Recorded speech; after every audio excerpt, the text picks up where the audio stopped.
આજે આપણે એકદમ દેશી સ્ટાઇલમાં વાળું બનાવીશું.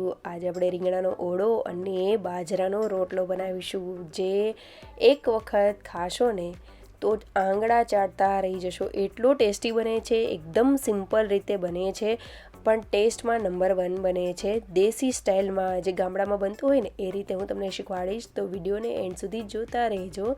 તમારું સ્વાગત છે મારી ચેનલ હિના રયાણીઝ કિચનમાં, અને આપ સૌને મારા જય શ્રી કૃષ્ણ.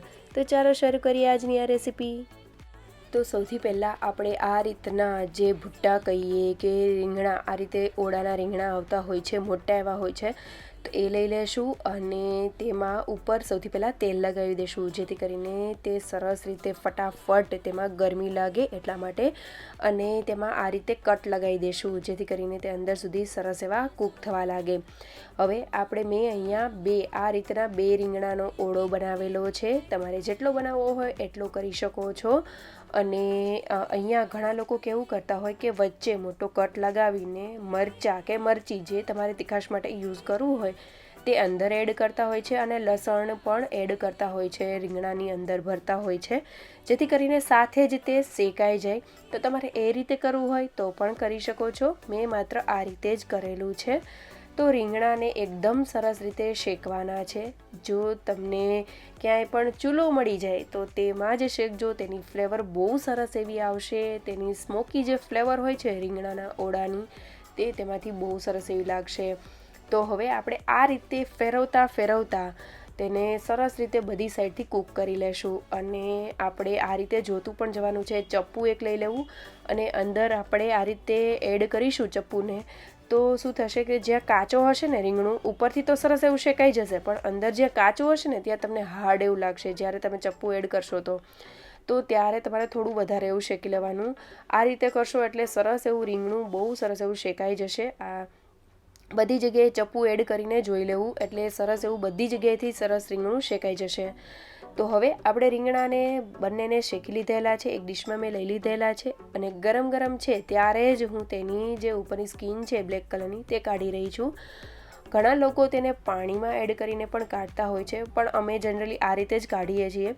તો આ રીતે આપણે તેની સ્કીનને કાઢી લેશું અને રીંગણાને આ રીતે મોટા સૌથી પહેલાં પીસીસમાં કટ કરી લેશું.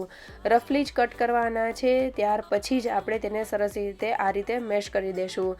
એકદમ સરસ રીતે કૂક થઈ ગયા હશે રીંગણા, એટલે સરસ એવું કોઈ પણ પ્રોબ્લેમ નહીં આવે, એકદમ સરસ રીતે મેશ થઈ જશે. તો મેં અહીંયા ફોકની મદદથી આ રીતે મેશ કરેલું છે, અને આ રીતે એકદમ સરસ એવું તેને મેશ કરી લેશું, જેથી કરીને તેના કોઈ પણ નાના પીસીસ ન રહે. હવે આપણે તેનો વઘાર કરી લેશું. તો તેના માટે મેં એક લોયામાં તેલ લીધેલું છે. તેલ આ ઓળામાં થોડું વધારે જ પ્રમાણમાં લેવાનું હોય છે, તો એ રીતે લેવાનું. મેં અહીંયા અટકળ લીધેલું છે. તેલ ગરમ થઈ જાય એટલે આપણે હિંગ એડ કરીશું. ઘણા લોકો રાઈનો પણ વઘાર કરતા હોય છે, ગરમ મસાલા પણ એડ કરતા હોય છે, પણ આજે આપણે એકદમ સરસ સિમ્પલ રીતે જ બનાવીશું, પણ બેસ્ટ એકદમ ટેસ્ટી એવો લાગશે આ ઓળો. તો તેમાં મેં હિંગ સરસ એવી થઈ જાય એટલે આદું, મરચી અને થોડા ઓછા તીખા એવા મરચાંની કટકી અને લીલું લસણ મેં એડ કરેલું છે, અને થોડું સૂકું લસણ પણ બારીક કાપીને એડ કરેલું છે. હવે આપણે આ બધી વસ્તુને સરસ રીતે સાંતળવાની છે. અહીંયા લીલા લસણની જે ક્વોન્ટિટી છે તે થોડી વધારે રાખવાની, તેનો ટેસ્ટ બહુ સારો એવો આવશે. લસણ અને ડુંગળી સારા એવા પ્રમાણમાં નાખશો તો બહુ સરસ એવું ટેસ્ટી એવું લાગશે. તો આ રીતે એકદમ સરસ એવું સતળાઈ જાય અને એરોમેટિક થઈ જાય ત્યાં સુધી આપણે કરી લેશું. અને ત્યારબાદ તેમાં આપણે લીલી ડુંગળી એડ કરીશું અને બધી વસ્તુને સરસ રીતે મિક્સ કરી લેશું. ત્યારબાદ જો તમને તેલ અહીંયા ઓછું લાગતું હોય કે એમ થાય કે હજી પણ તેલ ઓછું લાગે છે, તો તમે આ રીતે એડ કરી શકો છો. આગળ પણ તમે જ્યારે આપણા મસાલા ચડતા હોય ત્યારે પણ તમને તેલ ઓછું લાગે તો પણ એડ કરી શકો છો. બધી વસ્તુ ગરમ જ હોય એટલે સરસ એવું ચડી જશે. તો ડુંગળીને પણ સરસ એવી આપણે કરી લેશું, ટ્રાન્સપરન્ટ થઈ જાય અને સરસ એવી કૂક થઈ જાય એ રીતે કરી લેશું. ત્યારબાદ તેમાં આપણે ટમેટાને એડ કરીશું. તો અહીંયા જે ટમેટા આપણે યુઝ કરીએ તે બને ત્યાં સુધી દેશી ટમેટા, એટલે કે થોડા ખટાશવાળા ટમેટા હોય ને એ રીતના યુઝ કરવા. તેનો ટેસ્ટ બહુ સારો એવો આવે છે. હવે આપણે થોડી હલાવી લેશું અને ત્યારબાદ હળદર પાવડર, લાલ મરચું પાવડર અને મેં કાશ્મીરી લાલ મરચું પાવડર પણ એડ કરેલો છે કલર માટે. હવે ધાણા જીરા પાવડર એડ કરીશું. તમારે અહીંયા ગરમ મસાલો એડ કરવો હોય તો પણ કરી શકો છો. હું અહીંયા નથી કરી રહી. અને ધાણા ભાજી થોડા એડ કરી દઈશું, જેથી કરીને આ બધી વસ્તુ ચડશે તેની સાથે ધાણા ભાજીની સ્મેલ પણ બહુ સરસ એવી આમાં આવી જશે. તો બધી વસ્તુને સરસ રીતે મિક્સ કરી લેશું અને ટમેટાને આપણે સરસ રીતે ગળવા દેવાના છે. એકદમ સરસ એવા જે રીતે તેની પેસ્ટ કે પ્યુરી થઈ જતી હોય ને એ રીતે કરી દેવાના છે. આ રીતે તે સરસ એવા કૂક થશે એટલે આપણે ચમચાની મદદથી તેને ભાંગતા જશું અને પ્રેસ કરતાં કરતાં આ રીતે સરસ એવું એકદમ પેસ્ટ જેવું તૈયાર કરી લેશું. ઇનકેસ તમારે અહીંયા ટમેટો પ્યુરી એડ કરવી હોય તો પણ કરી શકો છો. હવે તેમાં સ્વાદ પ્રમાણે મીઠું એડ કરી દેશું અને બધી વસ્તુને સરસ એવી કૂક થવા દેશું અને તેલ છૂટું પડી જાય ત્યાં સુધી આપણે કરવાનું છે. તો તમે જોઈ શકો છો આપણું જે ગ્રેવી બની છે તેમાં તેલ સરસ એવું છૂટું પડી ગયું છે. બધા મસાલા સરસ એવા ચડી ગયા છે અને સુગંધ તો બહુ જ સરસ આવી રહી છે. તો હવે આ સ્ટેજ ઉપર આપણે જે રીંગણાને બનાવેલા છે તેને આપણે એડ કરી દઈશું અને બધી વસ્તુને સરસ રીતે મિક્સ કરી લેશું. તમે જોઈ શકો છો એકદમ સરસ એવો આપણો ઓળો તૈયાર થવા જઈ રહ્યો છે. હવે અહીંયા જ્યારે રીંગણાના કોઈ પણ એવા પીસીસ હોય કે જે તમને મોટા લાગતા હોય તો આ રીતે તેને કટ કરી લેવા અથવા તો મેશ કરી દેવા. ત્યારબાદ થોડા ધાણા ભાજી આપણે એડ કરી દઈશું અને બધી વસ્તુને મિક્સ કરી લેશું. અને હજી આપણો રીંગણાનો ઓળો તૈયાર નથી થયો. જ્યાં સુધી આ ઓળામાંથી તેલ છૂટું ન પડે ત્યાં સુધી આપણે કન્ટિન્યુઅસલી કૂક કરવાનો છે. એટલે થોડો વાર પછી તેમાંથી સરસ એવું લો ફ્લેમ ઉપર કરીશું ને એટલે આ રીતે તમે જોઈ શકો છો સાઈડમાંથી સરસ એવું તેલ છૂટું પડવા માંડ્યું છે. વચ્ચે વચ્ચે તેને હલાવતા જવાનું એટલે સરસ એવો આપણો ઓળો તૈયાર થઈ જશે. બધા ફ્લેવર જે છે તે સરસ એવા ઓળામાં બેસી જશે.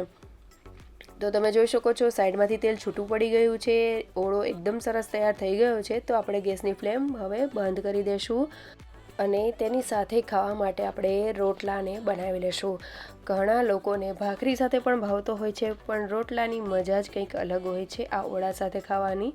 તો સૌથી પહેલાં એક મેં બાઉલમાં થોડું પાણી એડ કરેલું છે. તેમાં સ્વાદ પ્રમાણે મીઠું એડ કરી દઈશું અને બાજરાનો લોટ એડ કરી દઈશું.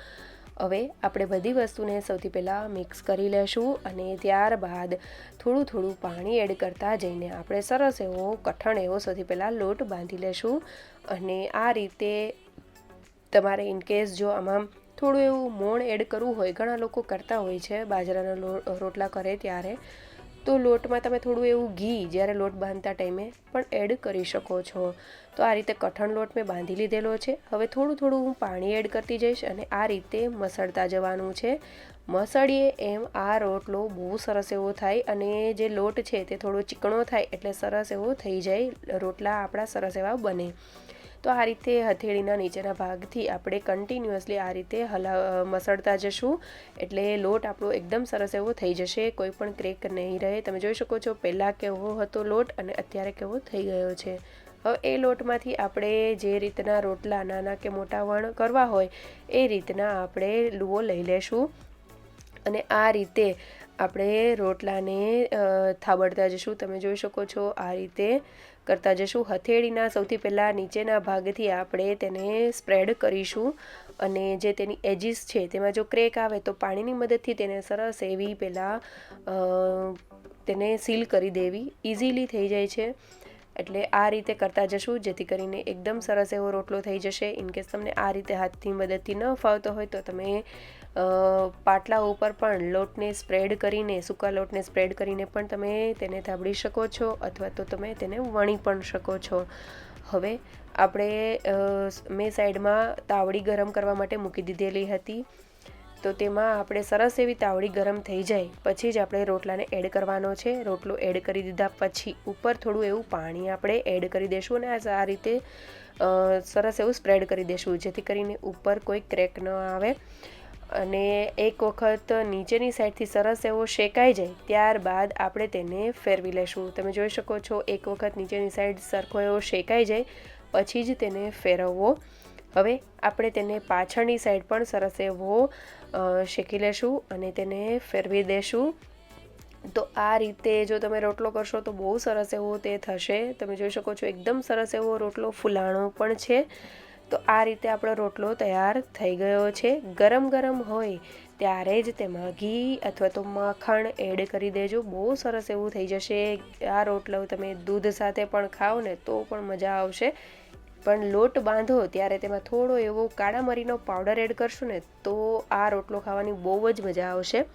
તો આ રીતે મેં રોટલા તૈયાર કરી લીધેલા છે. હવે આપણે તેને સર્વ કરી લેશું. તો રીંગણાનો ગરમા ગરમ ઓળો આપણે સૌથી પહેલાં સર્વ કરીશું.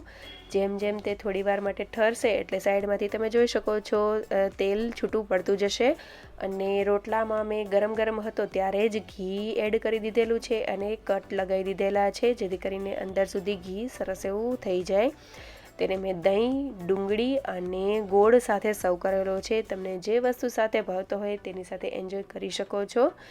એક વખત આ રીતનો જે વાડું છે તે તૈયાર કરજો. બહુ ટેસ્ટી એવું લાગશે. બહુ સિમ્પલ એવી રીત છે, કોઈ પણ વ્યક્તિ આસાનીથી બનાવી શકે છે. બહુ તામઝામ વગરનો એકદમ સિમ્પલ અને ટેસ્ટમાં નંબર 1 એવું આ વાડું તૈયાર થાય છે.